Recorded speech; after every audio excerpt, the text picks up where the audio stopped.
Saíram números sobre o Brasil, números sociais, né? Toda hora a gente dá um número de inflação, a gente dá um número de emprego, esses dados que são importantes, produção industrial, mas saiu um número que mostra a desigualdade social. Desigualdade social é um indicador importante sobre uma sociedade. Diz muito sobre a forma como se dá esse arranjo social. E no Brasil, a desigualdade social chegou no menor nível em uma década. Claro que, portanto, estava pior antes, quando você pensa a desigualdade social, mas a gente tem um quadro complicado, né? A diferença de renda entre o 1% mais rico e os 50% mais pobres é de 32 vezes.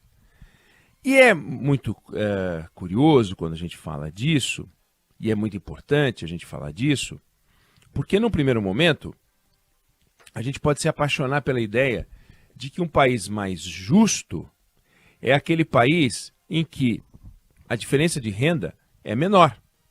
Ou seja, que os mais ricos não ganhem tantas vezes mais do que os mais pobres.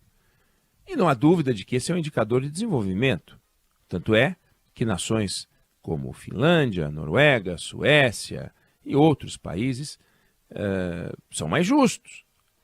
E quando você vai olhar, a diferença de renda entre os que ganham mais e os que ganham menos é menor. Você vai na Noruega, por exemplo, você pega os 20% mais ricos com os 20% mais pobres, dá 4 vezes. Quando você pega no Brasil os 20% mais ricos e os 20% mais pobres, compara, dá 15 vezes. Esse 32 que eu falei era o 1% mais rico, né? Então agora você pega 20 e 20, né, é 4 vezes na Noruega e no Brasil é 15. E a vida na Noruega é muito mais... tem muito mais qualidade e é muito mais justa, não há dúvida. Mas tem um outro dado, e um conjunto deles que a gente não pode deixar de discutir.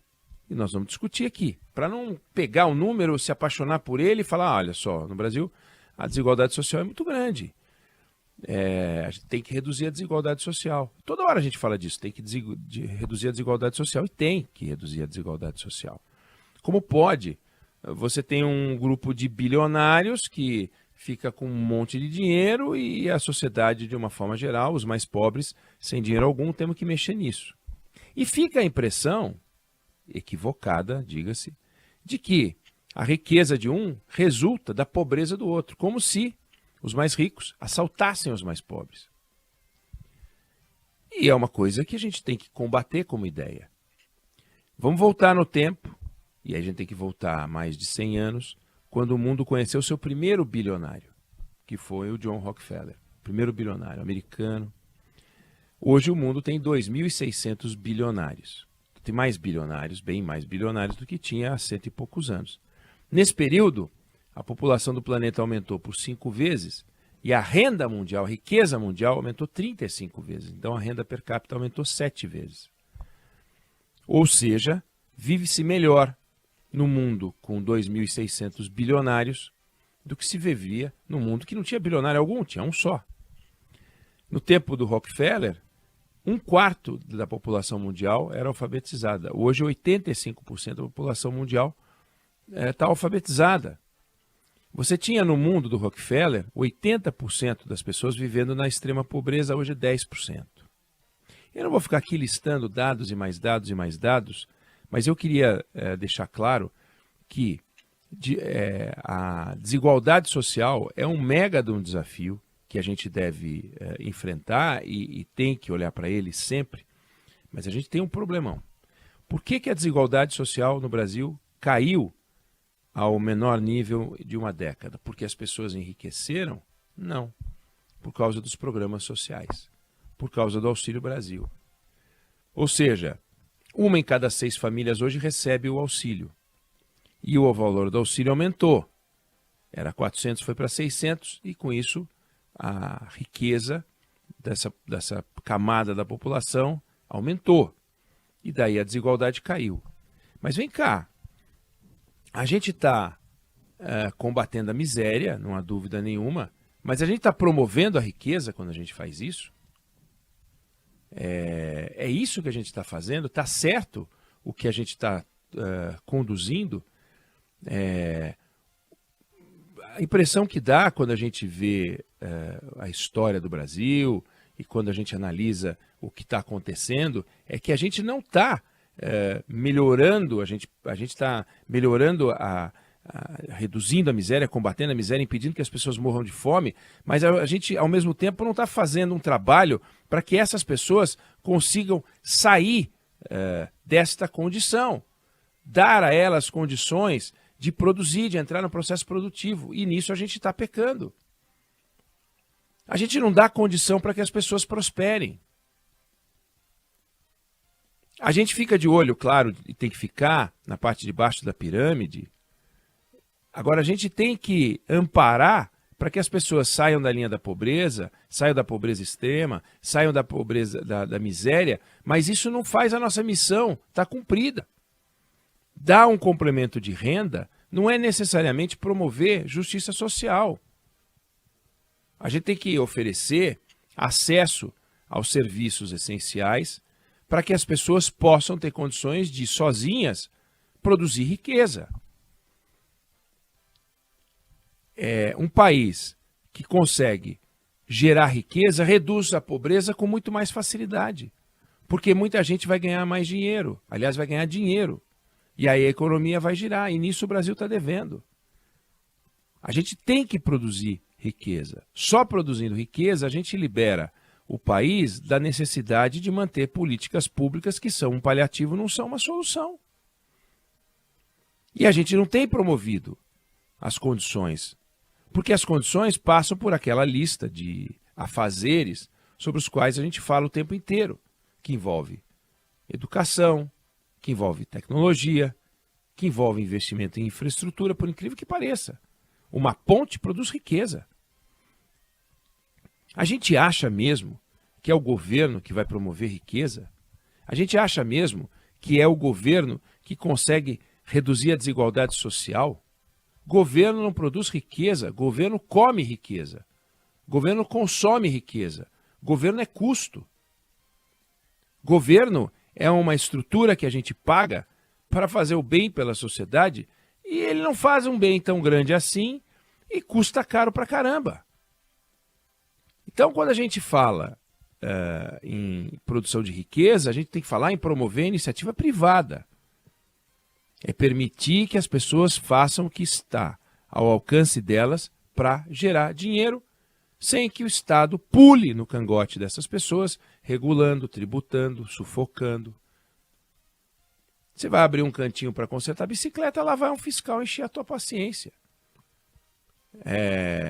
O fiscal tem que ir lá? Tem que ir um fiscal, mas a lógica é a lógica de ir lá sugar. Ó, tem mais um aqui produzindo, vamos tomar a grana dele. Olha, esse pessoal aqui juntou alguns caraminguás, vamos tomar o dinheiro dele. Tem que tomar o dinheiro dele. É isso que a gente vê. É um governo, e eu não me refiro a este governo, me refiro ao Estado de uma forma geral, gerido por este governo, pelo governo anterior, que olha para a sociedade que produz como um ambiente onde onde eles vão lá pegar a nossa grana. E não... É como se o Estado e a sociedade agissem como rivais. E somos rivais. Porque o Estado não olha para a gente como produtores de riqueza. A sociedade não é uma central de produção de riqueza. A sociedade é uma central de produção de votos, a sociedade é uma central de produção de problemas, e a sociedade pode ser uma central da minha reeleição. Então, deixa eu aumentar o auxílio aqui, aumentar o auxílio acolá. Mas vem cá, não dá para a gente fazer alguma coisa que transforme o auxílio que a gente tenta aumentar em algo que possa ser diminuído porque eu estou produzindo mecanismos para que a sociedade fique mais rica e não dependente? A impressão que dá é que não é esse o objetivo dos governos. Cadê a preocupação em criar um ambiente de eficiência, justiça social, liberdade econômica, que gere fortunas, que gere rendas altas? Então, hoje, para você fazer parte do 1% mais rico do Brasil, você ganha 17 mil reais. Aí você já é 1% mais rico. E os 50% mais pobres ganham 500 reais, em média. Como que isso vai funcionar? A gente tem que produzir mais PIB. A gente tem que reduzir juro, evidente. A gente tem que fazer a economia andar. É só assim que as pessoas vão parar de andar com placa nos semáforos pedindo. Não tem jeito. Então o governo pode bater bumbo e pode falar, no meu governo eu reduzi a desigualdade. Você não reduziu a desigualdade do jeito que você imagina, produzindo riqueza. Você foi lá, assaltou a sociedade, tirou de todo mundo, inclusive dos mais pobres, fez um fundo de caixa e devolveu e entregou isso para quem recebe um auxílio mais baixo, você dá um auxílio mais alto. Não está errado dar o auxílio para as pessoas que precisam. Está errado achar que o trabalho termina aí. O trabalho começa aí, ó. Estou te dando comida, estou te dando condições de você viver, mas eu vou cuidar de você, eu vou dar as condições para que você e sua família prosperarem. E não do jeito que é feito hoje. Hoje não tem essa preocupação com a prosperidade. Não há compromisso do governo com a prosperidade. Nenhum compromisso de governo algum com a prosperidade. Do contrário, estariam preocupados em fazer as transformações, reforma administrativa, reforma tributária, várias reformas para transformar esse país, para o país ser um país mais rico. Coisa que a Noruega conseguiu, vários países conseguiram. Aí vem a desculpa de que somos países pobres ou grandes demais, o desafio é completamente diferente. Pô, mas a Índia está aí se virando, a China está aí se virando. E você tem outros exemplos de países que estão dando uma volta maravilhosa. Vietnã está fazendo coisas incríveis, vai procurar, você vê. Coisas inacreditáveis. E aqui, a gente acha que riqueza é algo que só serve para ser tributado, riqueza é algo que se cria. Tem que dar espaço para que as pessoas produzam riqueza. E isso não está acontecendo nesse paizão. Não está acontecendo. Então a gente está festejando a queda da desigualdade ao menor nível de uma década, onde as pessoas mais ricas ganham 17. Digamos que as pessoas mais ricas ganhassem 3 mil reais e as pessoas mais pobres ganhassem 1.000 reais. Você teria 3 vezes a diferença entre os mais ricos e os mais pobres, e nem por isso você teria uma sociedade mais rica. Ao contrário, você teria uma sociedade muito mais pobre. Então, só olhar para a desigualdade social como um indicador, o indicador que resolve tudo, é uma furada. Desigualdade social é um indicador lateral, aonde riqueza é o indicador central. Vamos produzir riqueza. Óbvio que vai ter gente que ganha muito dinheiro, mas se a base estiver conseguindo produzir, se a base estiver, em vez de ganhando em média 500 reais, estiver ganhando em média 1.000, 2.000, 3.000 reais, se aumentou por 10 a renda per capita dos que mais precisam, ainda que lá em cima, mais gente, ou um número menor de pessoas, obviamente, do que essa base, você tem uma desigualdade social de 50 vezes. Em que país você prefere viver? Num país onde boa parte das famílias ganha 500 ou boa parte das famílias ganha 3.000? Indiferente de quanto ganham os mais ricos. Só olhar para os mais ricos e comparar com os mais pobres e daí tirar a conclusão de que o país é injusto, mas ele é injusto e pobre. Ele pode ser injusto e rico. Você pode ter injustiça social. Tende a não ter. Tende a não ter. Então, a riqueza, a prosperidade, a busca da riqueza, se você investe nisso, automaticamente a sociedade começa a se ajustar. Porque os mais pobres, vendo a riqueza, começam a defender e querer uma parcela maior de serviços de maior qualidade. Boa parte da remuneração, entre aspas, que a gente tem no Brasil hoje, vem de bons serviços prestados que não estão contabilizados na renda. Por exemplo, a saúde melhorou muito. E essa assistência, por exemplo, não é contabilizada como renda. Então é um trabalho que a gente tem que fazer de promoção da riqueza do Brasil. E não esse olhar, que aliás é um olhar que este governo tem muito particular, de regular, tributar e sufocar. Eu não quero ser sufocado, eu não quero ser regulado. Também não gostaria de ser tributado, mas eu tenho que ser, eu e todo mundo. Mas é olhar para o ângulo da riqueza. Combater a disparidade social é fundamental. Tem que amparar os mais pobres, tem que ter o Bolsa Família, mas esse é o começo.